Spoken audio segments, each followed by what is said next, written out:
हिमालय के अस्थावर जंगम द्विध स्वरूप एवं दिव्य तत्व का वर्णन, मेना के साथ उनका विवाह तथा मेना आदि को पूर्व जन्म में प्राप्त हुए सनकादि के शाप एवं वरदान का कथन। नारद जी ने पूछा, ब्रह्मांड पिता यज्ञ में अपने शरीर का परित्याग करके दक्ष कन्या जगदम्बा सती देवी किस प्रकार गिरिजाराज हिमालय की पुत्री हुई, किस तरह अत्यंत उग्र तपस्या करके उन्होंने पुनः शिव को ही पति रूप में प्राप्त किया, यह मेरा प्रश्न है। आप इस पर भली भांति और विशेष रूप से प्रकाश डालिए। ब्रह्मा जी ने कहा, मुने नारद, तुम पहले पार्वती जी माता के जन्म, विवाह और अन्य भक्तिवर्धक पावन चरित्र सुनो। मुनि श्रेष्ठ, उत्तर दिशा में पर्वतों का राजा हिमवान नामक महान पर्वत है, जो महातेजस्वी और समृद्धिशाली है। उसके दो रूप प्रसिद्ध हैं, एक अस्थावर और दूसरा जंगम। मैं संक्षेप से उसके सूक्ष्म अस्थावर स्वरूप का वर्णन करता हूँ। वह रमणीय पर्वत नाना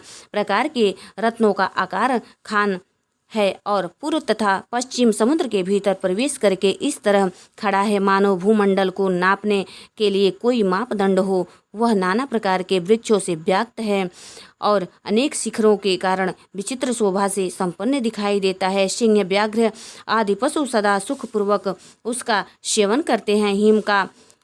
हिम का तो वह भंडार ही है, इसलिए अत्यंत उग्र जान पड़ता है। भांति भांति की आश्चर्यजनक दृश्यों से उनकी विचित्र शोभा दे होती है। देवता, ऋषि, सिद्ध और मुनि उस पर्वत का आश्रय लेकर रहते हैं। भगवान शिव का वह बहुत ही प्रिय तपस्या करने वाला स्थान है।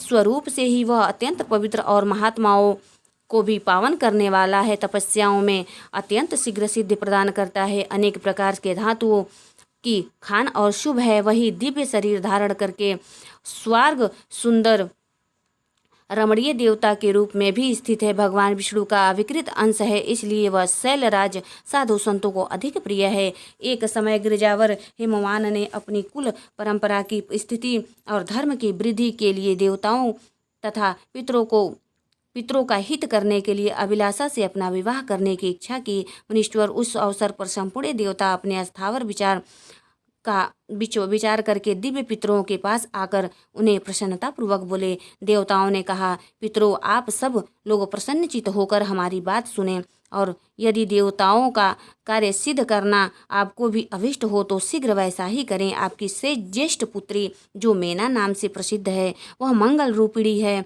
और उसका विवाह आप लोग अत्यंत प्रसन्नतापूर्वक हिमवान पर्वत से कर दें। ऐसा करने पर आप सब लोगों का सर्वथा महान लाभ होगा और देवताओं के दुखों का निवारण भी पग पग पर होता रहेगा। देवताओं की यह बात सुनकर पितरों ने परस्पर विचार करने की स्वीकृति दे दी और अपनी पुत्री मेना को विधि पूर्वक हिमालय के हाथ में दे दिया। उस परम मंगलमय विवाह में बड़ा उत्सव मनाया गया।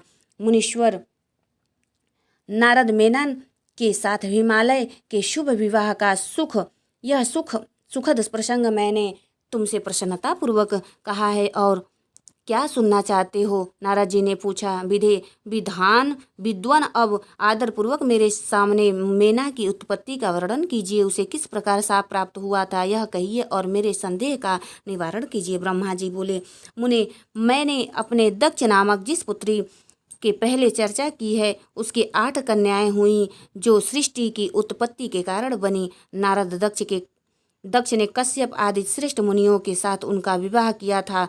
यह सब वृतांत तो तुम्हें विदित ही है। अब प्रस्तुत विषयों को सुनो। उन कन्याओं में से एक स्वधा नाम की कन्या थी, जिसका विवाह उन्होंने पितरों के साथ किया। स्वधा की 3 पुत्रियां थी, जैसा सौभाग्यशालिनी तथा धर्म की मूर्ति थी। उनमें से ज्येष्ठ पुत्री का नाम मेना था, मझली धन्या के नाम से प्रसिद्ध थी, और सबसे छोटी कन्या का नाम कलावती था। वे सारी कन्याएं पितरों की मानसी पुत्रियां थीं। उनके मन से प्रकट हुई। इनका जन्म किसी माता गर्भ से नहीं हुआ था, अतएव ये अयोनिजा थी। केवल लोक व्याग्रह से स्वधा की पुत्री मानी जाती थी।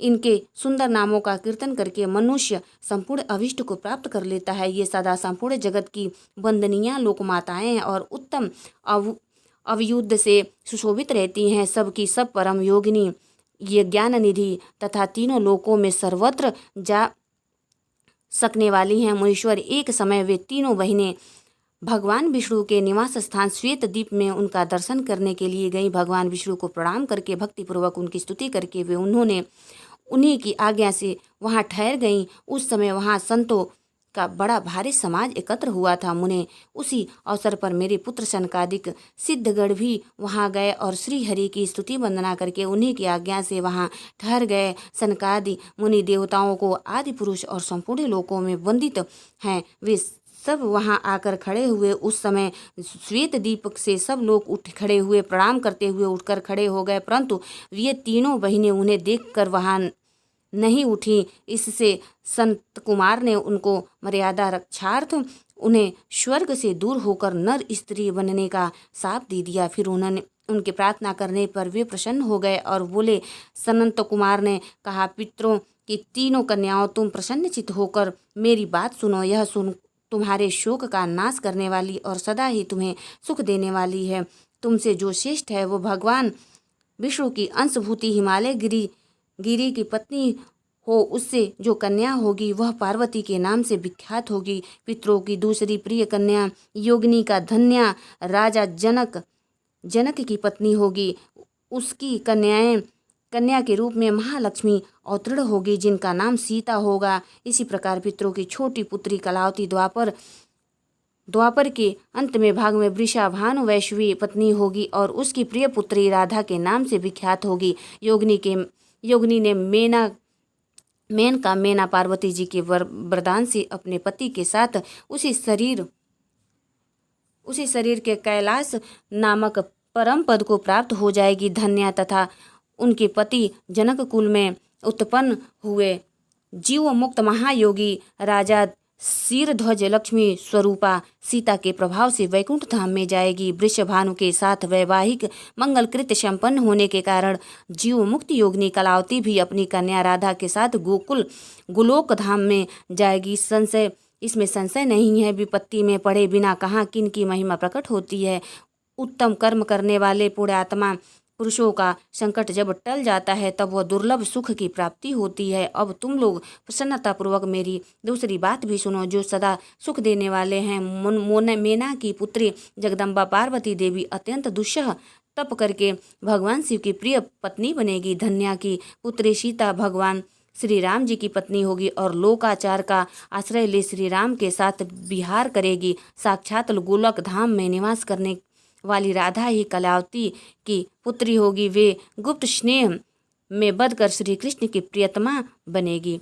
ब्रह्मा जी कहते हैं, नारद, इस प्रकार साप ब्याज से दुर्लभ वरदान देकर सबके द्वारा प्रशंसित भगवान संत कुमार मुनि भाइयों सहित वही अंतर्ध्यान हो गए। तात पितरों की मानसी पुत्री वे तीनों बहिनें इस प्रकार साप मुक्त हो सुख पाकर तुरंत अपने घर को चली गईं।